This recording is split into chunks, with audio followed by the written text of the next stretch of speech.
Good afternoon. Defense ministers met today in the nuclear planning group.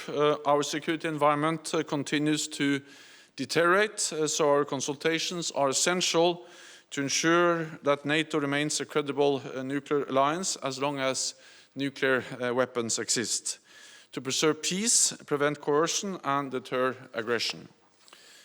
Today, allies also signed an agreement to establish a NATO Innovation Fund.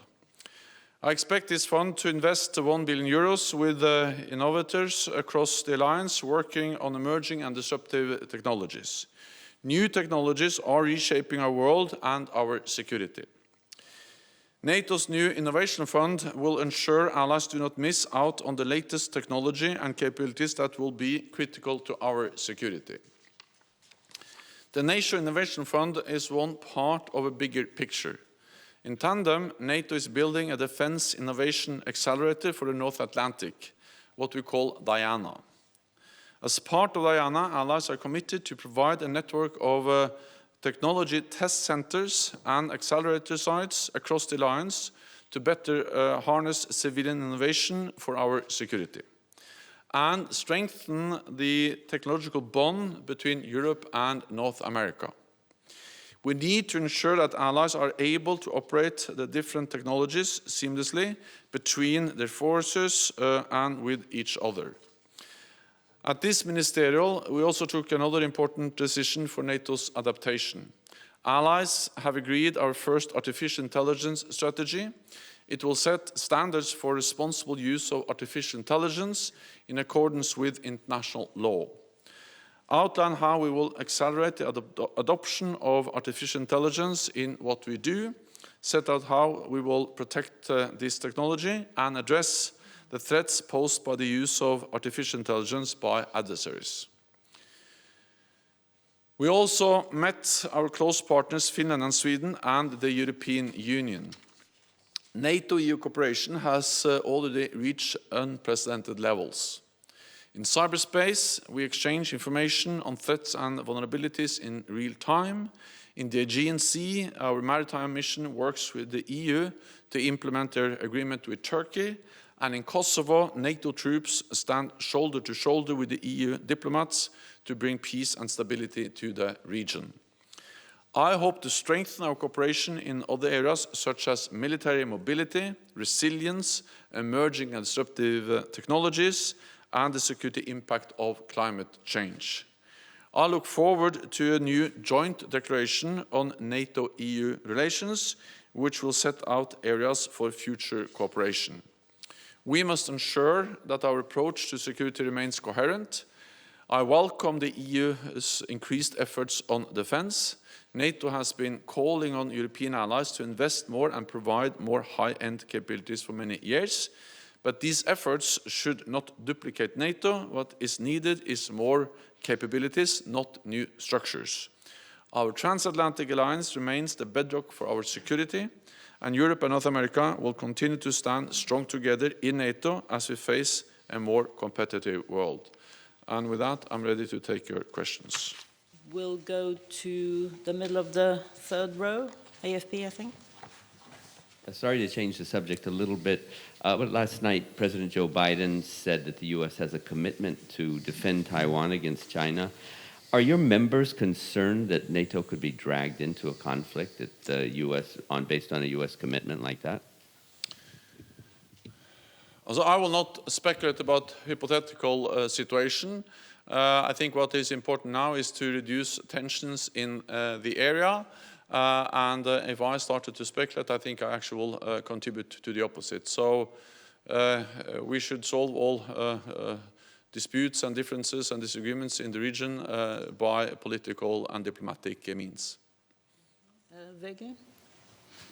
Thank you. Mr. Secretary General, you said yesterday that Norway's new approach to enter meetings on the nuclear ban treaty, they would be addressed in today's meeting. So what can you tell us? Well, I will not go into the details of our internal discussions, but we had good and constructive deliberations today covering a wide range of nuclear issues, our nuclear posture, and also including the ban treaty. And it is important that the allies consult, especially on these issues, because they are of such great importance for all allies. And the importance of consultations was very much underlined during the meeting. Mikael Hem, Norwegian Defense News. Yesterday, Vladimir Putin said that Lloyd Austin's recent visit to Ukraine opened up for NATO membership, and that would be a threat to Russia. Should he be worried about that? No. Partly because NATO is a defensive alliance, and partly because it is for Ukraine and 30 NATO allies to decide when Ukraine is ready to join the alliance. No other country has any right to intervene or to have any say in that process, because Ukraine is a sovereign, independent nation, and sovereign, independent nations have the right to choose their own path, and therefore it is up to Ukraine to decide that they aspire for NATO membership, and then of course for 30 allies to decide when Ukraine is ready, when Ukraine meets the NATO standards. So the enlargement of NATO over the last decades have actually contributed to peace, stability throughout Europe, and therefore there is no way that Russia should be afraid of or have any right to try to veto or to stop any sovereign nation for joining from joining the alliance. Okay, NPR Deutsche Welle. Hi, thank you very much, Terry Schultz. Was there talk about Turkey's possible threat to buy fighter jets from Russia being cut off now by the U.S. over the S-400 program? And I mean, how much concern does this cause you, even if that wasn't specifically discussed here, that not only did Turkey not turn away from the S-400 deal, but that it may be looking toward Moscow for even more armaments? Thanks. So this was not an issue discussed in this meeting. I have and NATO allies have many times underlined that, of course, defense procurements are national decisions. What matters for NATO is that new capabilities are interoperable with NATO, and as I've stated before, the S-400 is a Russian system, not something we can integrate into the integrated air and missile defense systems of NATO, and it's not interoperable with NATO defense systems. That has been the message, and therefore we also looked into how we can support efforts to find alternative systems, and this work continues. Defense News.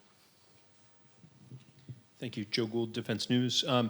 On nuclear issues, President Biden indicated before taking office he believes the sole purpose of the U.S. nuclear arsenal is deterring or retaliating against a nuclear attack. With the U.S. nuclear posture review underway, what are allies saying about a potential sole purpose or no first use policy? Would that be wise? And what new nuclear investments were discussed? Thank you. Well, at the meeting in the nuclear planning group, we discussed a wide range of issues, and I think this group and this format is important because it demonstrates that NATO is the platform where allies can consult on these issues, which are important for all allies. And declaratory policies and the U.S. nuclear policy review, of course, matters for the United States, but it matters also for all allies, for the whole alliance. And that's exactly why we need to consult, and that was the main message on all these issues, that we need to consult, we need to develop common positions and speak with one voice, because what matters is that we remain strong and united on all issues, but especially when it comes to nuclear issues. So allies welcomed that Secretary Austin updated and consulted with allies on this issue. And I also know that Secretary Austin will be here after me, so of course he can then say more about what he said. But allies agreed, and we welcome that we will continue to consult on a wide range of issues, including the nuclear posture review. Süddeutsche Zeitung. Secretary General, a quick follow-up on that from a German perspective. Two of the three parties that are currently negotiating to form a government have in the past called for the withdrawal of used tactical nuclear weapons from German soil. The third party, the Liberals, had a foreign minister 10 years ago who already tried to do this once. What effect would it have if the German government the new German government would call on the withdrawal of used tactical nuclear weapons from Germany? As it's not for me to go into those negotiations, but what I can say is that the nuclear sharing arrangements in NATO, they are important for the whole alliance and especially for European allies, because that is a way to ensure that we all are part of NATO's nuclear deterrence, that European allies have a say, that they sit around the same table and are able to also take responsibility, but also have a say when it comes to how to develop NATO's nuclear deterrence. NATO's goal is a world without nuclear weapons. But as long as other countries retain their nuclear weapons, we will remain a nuclear alliance. Because we don't believe that a world where Russia, China, and countries like North Korea have nuclear weapons, and we do not, is a safer world. The European nuclear, or the NATO nuclear sharing arrangements also is a tried and tested structure.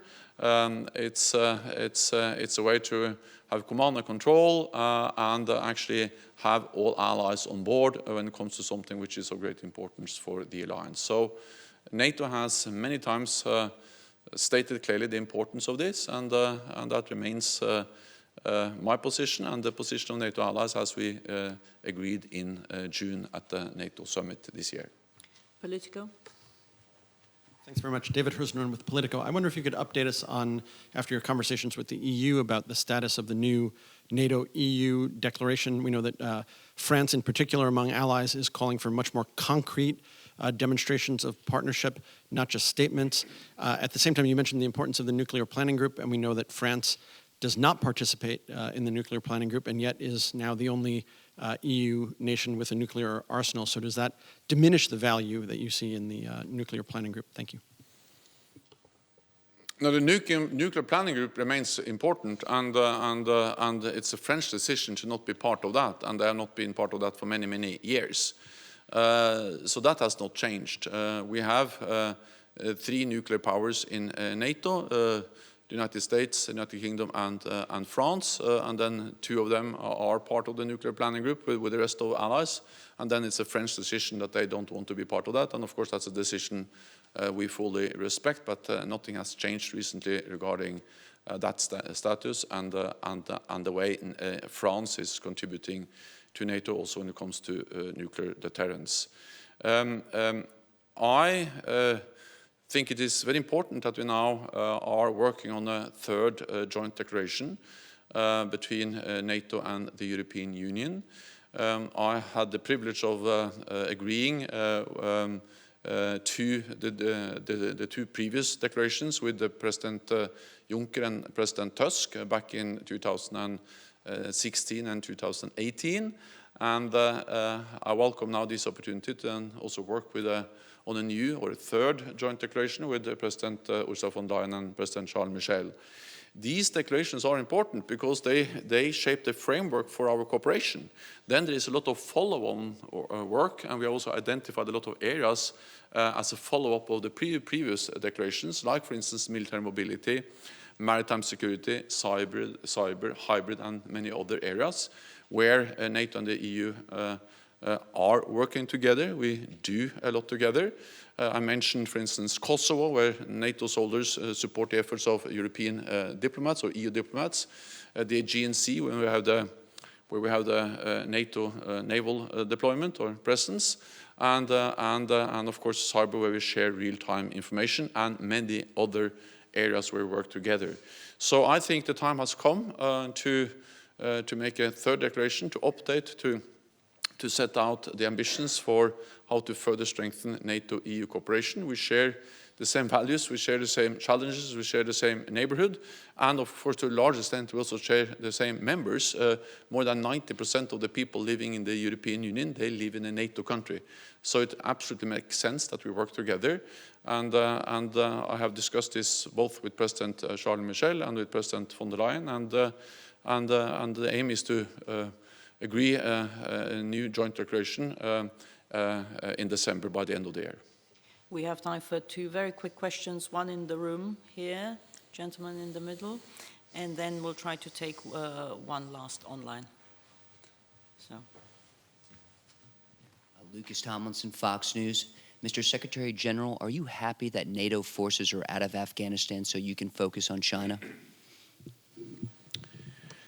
That was a very difficult decision to decide to end 20 years of military presence in Afghanistan.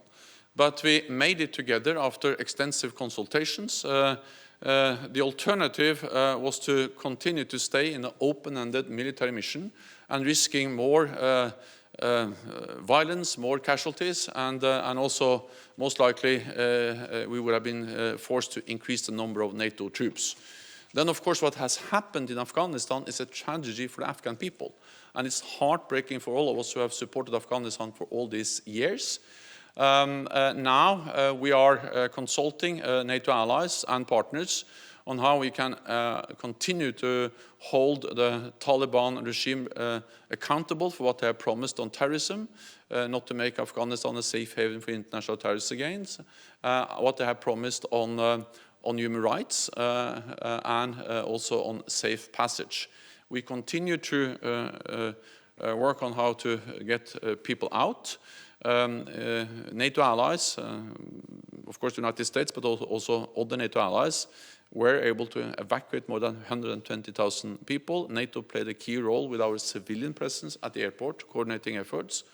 And we're also now working on resettling those Afghans who were able to get out of Afghanistan, and actually have made significant progress over the last weeks and days.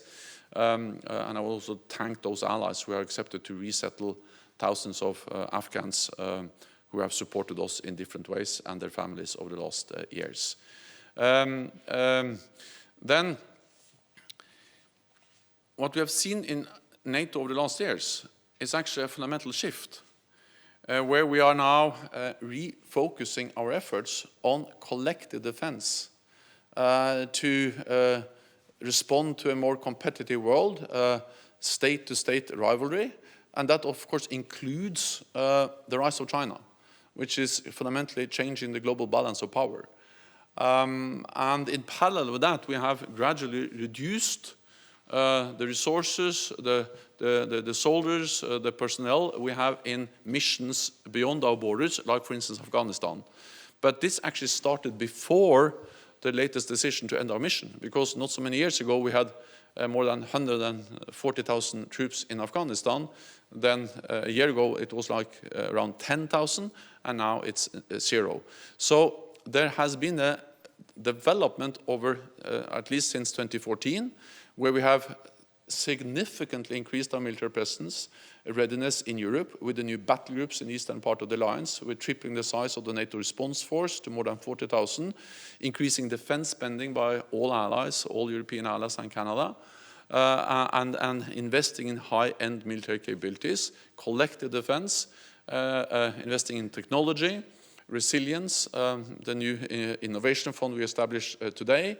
All of this is part of a broader fundamental shift of the alliance, where we focus more and put more efforts into collective defense to respond to a more competitive and more dangerous world. And that's exactly why NATO is changing, because the world is changing. One very quick, I'm sorry, we have one very final question online from Radio Television of Montenegro. Ivan Mijanovic. Thank you very much. Actually, I have a question about alleged mistrust in Montenegro as a NATO partner. There were some allegations that during NATO summit in June, there was unofficially said that the alliance should not share all the information with the new government of Montenegro because of the influence that Serbia and Russia have on it. So could you confirm this? Were there any concerns about information sharing with Montenegro? Thank you very much. So Montenegro joined NATO not so many years ago, and Montenegro is a highly valued ally. Montenegro contributes to our shared security in many different ways, and I also appreciated the presence of the Defense Minister of Montenegro at our meeting yesterday and today at the NATO Defense Ministerial meeting here in Brussels. NATO has very strict security protocols on, for instance, sharing of information. I cannot go into the details about these protocols, but I can just assure that we are able to share information in a secure and safe way. Thank you very much. This concludes this press conference. Have a good afternoon. Thank you.